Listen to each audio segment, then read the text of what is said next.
Yo, what's going on YouTube? It's your boy Jan Moses, back here with another edition of the Salary Cap Report.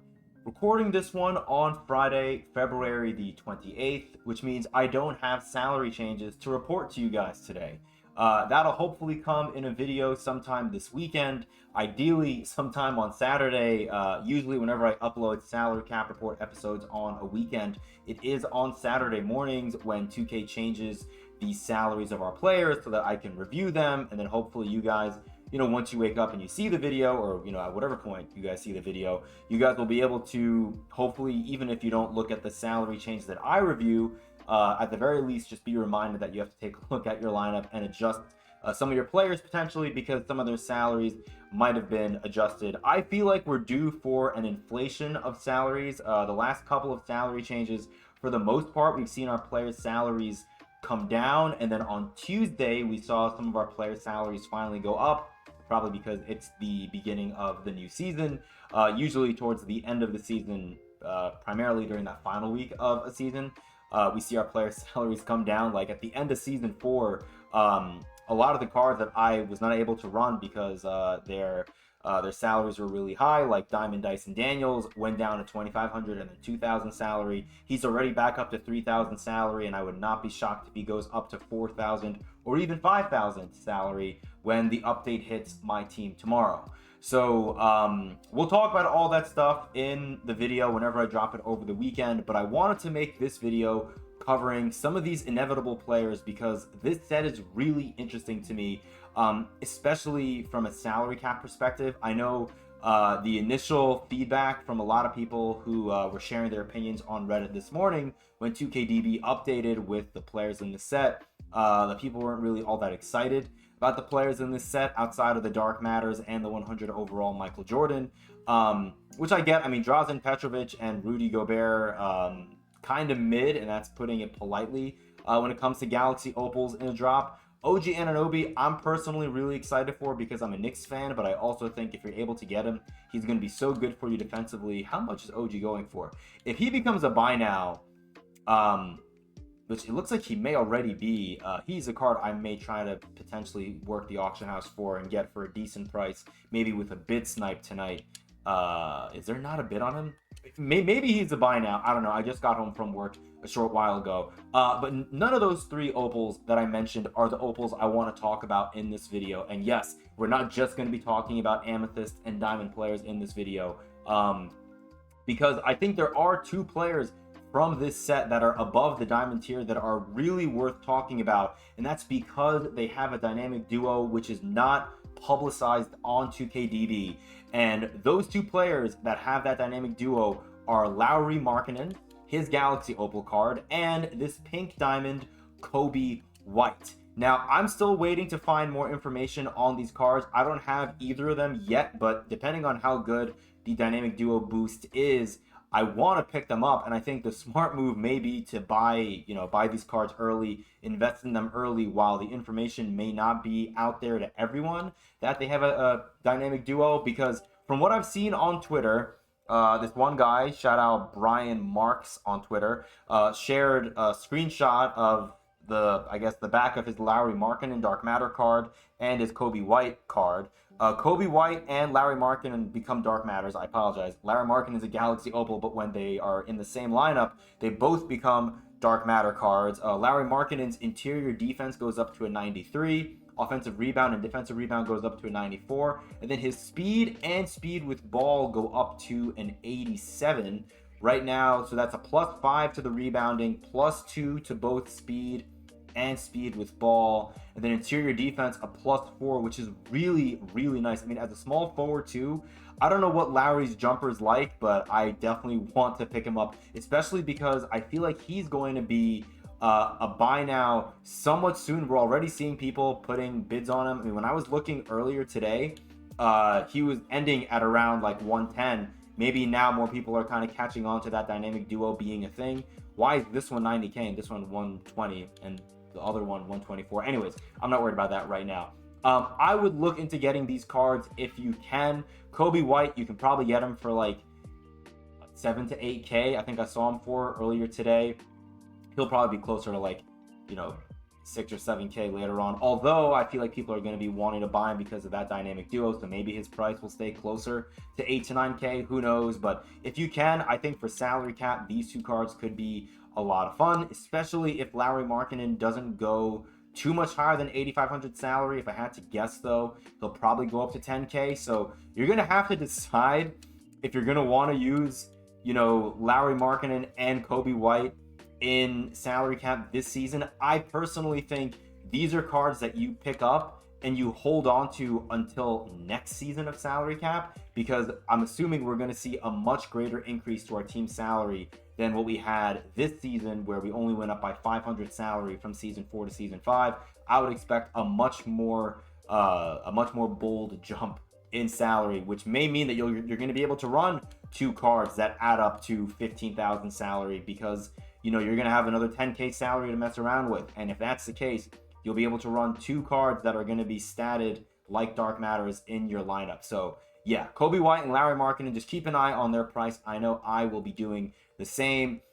These diamonds don't really interest me all that much. I would say when you complete the agendas, if you choose to complete the agendas, I would take Spencer Dinwiddie, because the other cards from this collection in the diamond tier don't really excite me all that much, and Spencer Dinwiddie is 6'5", so I think it's good to have a handful of tall point guards and a handful of shooting centers that you can mix and match in your lineup every week based on how 2K changes the salaries of your players.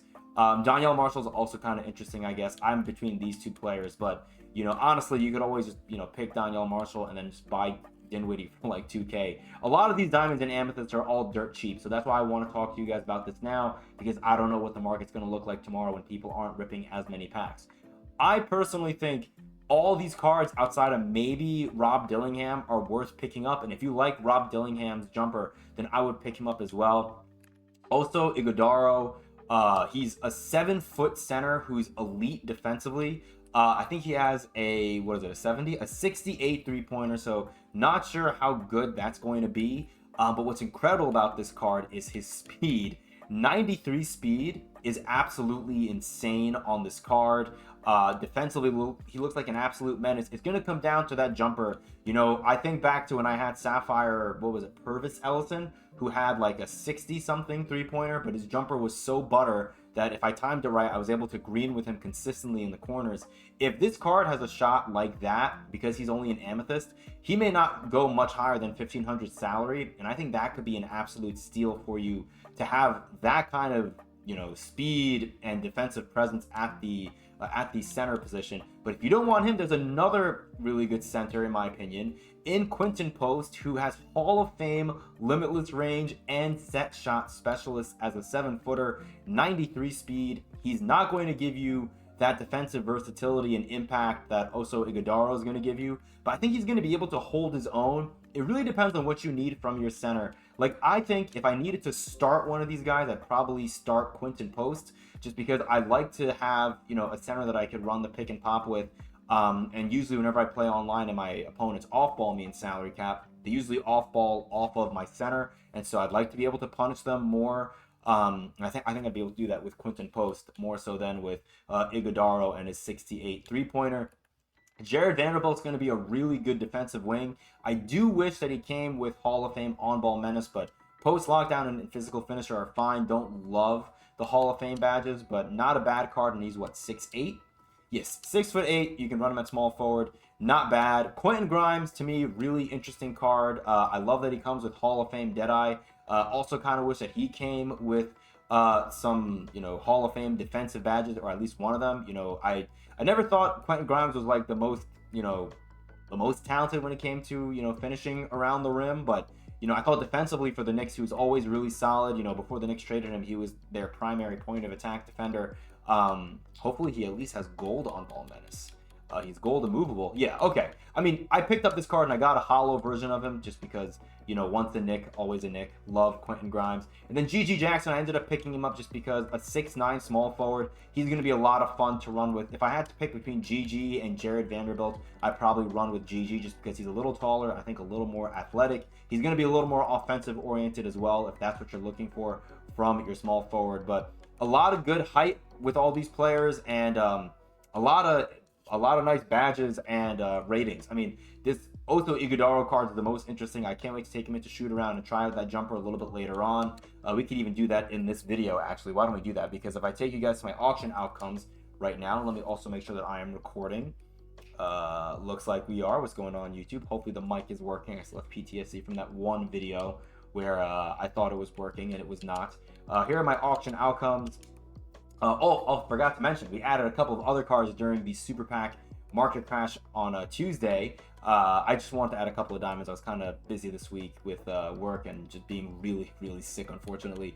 But Jack Sigma, a card that I've been wanting to add to my salary cap lineup for a while. I got Jack Sigma for 3,000 MT. I couldn't believe I got him on a bit snipe. And I got OG Anunoby for like 2,000 MT or like 1,750. I don't know what people were doing on the auction house when it came to bidding during that market crash. But I guess if it wasn't a pink diamond or higher, people just didn't care. So if you posted your card for a bid and it was diamond and below during that market crash, I'm really sorry for your loss. We're going to add Jack Sigma, who I will be throwing into the lineup. And then we have Oso Iguodaro. Tristan Thompson, I'm just going to keep him because I got him hollow, and I kind of like hollow cards. Shout out Spontaneous J. Quentin Post will add. Gigi Jackson, I got him hollow. And then Quentin Grimes, I got him hollow as well. Let's go ahead and throw Oso Iguodaro into a lineup. I just want to show you guys the lineup that I'm going to be running in salary cap probably a little bit today because I have a lot of catching up to do. I've barely played salary cap this week because I wasn't feeling all that well, but I did kind of build my team around Jack Sigma being in the starting lineup at center. So we have 3 diamonds in this lineup that are at 3,000 salary, and then 1 that's at 2,000 in Jaime Jaquez Jr. The question is going to be, do I want to keep Ron Holland? I've yet to try out his jump shot. Do I want to keep Ron Holland and Sadiq Bey, or do I want to try out a couple of these other Amethyst cards that are at 1,500 salary? You know, unfortunately, I can't bring in one of those new Amethyst big men in place of Naz Reid or DeAndre Ayton because both of these cards are at 1,200 unless, you know, I bench Naz Reid for a different player. We'll have to figure that out off camera, obviously. But for right now, just for funsies, actually, I kind of want to keep these cards in here. Let's make a new lineup with the new players because I just want to see what their jumpers look like. We can throw them into this lineup real quick because we're done getting stats with Nets players. We do have packs we got to open up. By the way, I had a lot of fun running with Mikal Bridges in the one salary cap game that I used him in. I put him on my opponent's Michael Beasley, and he boxed the hell out of him. It was a lot of fun to watch. Let's see. Are they in recent cards? Yes. Okay, we'll just throw him here. Let's get Is it not? Okay, interesting. Amethyst. Oh, because I don't have Jared Vanderbilt. I'm a total dingus. Let's throw Gigi Jackson in here. Let's get Quentin Grimes in here. Quentin Grimes. And I do want to bring in the 2 big men, Quentin Post and Iguodaro. So here's Post. I never even got to try Goga Bitadze, which is really sad. But what I will tell you is if I like all 3 of those centers equally, whichever one of them hits 1,200 salary first is going to be the one I bring in because, you know, that's going to be 300 salary I could use to boost another part of my lineup. So let's go into shoot around. And let's see what some of these cards jumpers look like because, you know, I mean, these cards are cheap enough where if you don't like them, you could always, you know, flip them back and not lose too much. Dude, Iguodaro is so fast. All right, let's see. I'll try mid-range first with him. Okay, jumper's not the fastest, but it honestly should not be with a card that looks like this Iguodaro card does. It's actually not a slow jumper.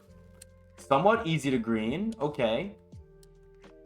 All right, not bad. I mean, for a card that has a 68 rated 3-ball, yeah, this card is not bad. I'm definitely going to look forward to bringing in Iguodaro. I'm not going to tinker around with my lineup too much. I really want to just try out Sigma today, but tomorrow when they adjust the salaries around, if I'm you know, not able to bring in Sigma anymore, maybe I'll bring in Quentin Post or Iguodaro, assuming they stay at 1,500 salary.